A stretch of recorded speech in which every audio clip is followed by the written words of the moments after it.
भारताचे 6वे पंतप्रधान राजीव गांधी हे होते. त्यांनी 31 ऑक्टोबर 1984 ते 2 डिसेंबर 1979 या काळात देशाचे नेतृत्व केले. वयाच्या अवघ्या 40व्या वर्षी पंतप्रधान म्हणून भारताचे सर्वात तरुण पंतप्रधान म्हणून त्यांची ओळख झाली.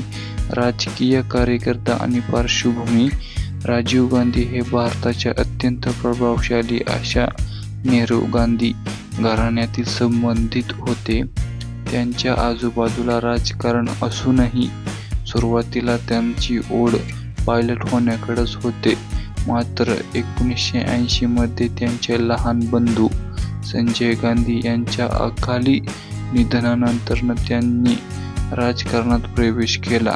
1984 मध्ये त्यांची आई आणि तत्कालीन पंतप्रधान इंदिरा गांधी यांच्या हत्येनंतर त्यांनी पंतप्रधानपदी धुरा सांभाळला. आधुनिक भारताचे शिल्पकार आणि तंत्रज्ञानात क्रांती: राजीव गांधींना आधुनिक भारताचे प्रेरित मानले जाते. त्यांनी देशात खालीलप्रमाणे पुढील स्वरूपामध्ये बदल घडवून आणले होते, जसे की संगणक आणि दूरसंचार क्रांती: भारतात संगणक आणि दूरसंचार तंत्रज्ञान आणण्याचे श्रेय त्यांनी सॅम पित्रोदा यांच्या साथीने पूर्ण देशात दळणवळण व्यवस्था सुधारली. मतदानाचा अधिकार: त्यांनी संविधानात दुरुस्ती करून मतदानाचे वय 21 वरून 18 वर्षे केले, ज्यामुळे देशातील तरुणांना राजकीय प्रक्रियेत थेट सहभाग होण्यासाठी संधी मिळेल. पंचायत राज व्यवस्थेची सुविधा सुद्धा त्यांनीच केली.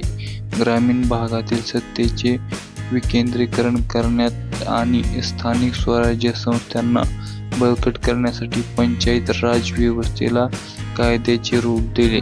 शैक्षणिक क्षेत्रामध्ये सुधारणा: 1986 मध्ये त्यांनी राष्ट्रीय शैक्षणिक धोरण लागू केले आणि देशात ग्रामीण भागात मुलांसाठी नवोद्योग विद्यालयांची सुरुवात केली.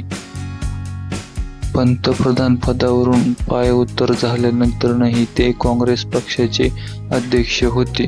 21 मे 1991 रोजी तामिळनाडूतील श्रीपेरुंबदूर येथे एका निवडणूक प्रचार सभेत असताना आत्मघाती हल्ल्यात त्यांची हत्या करण्यात आली.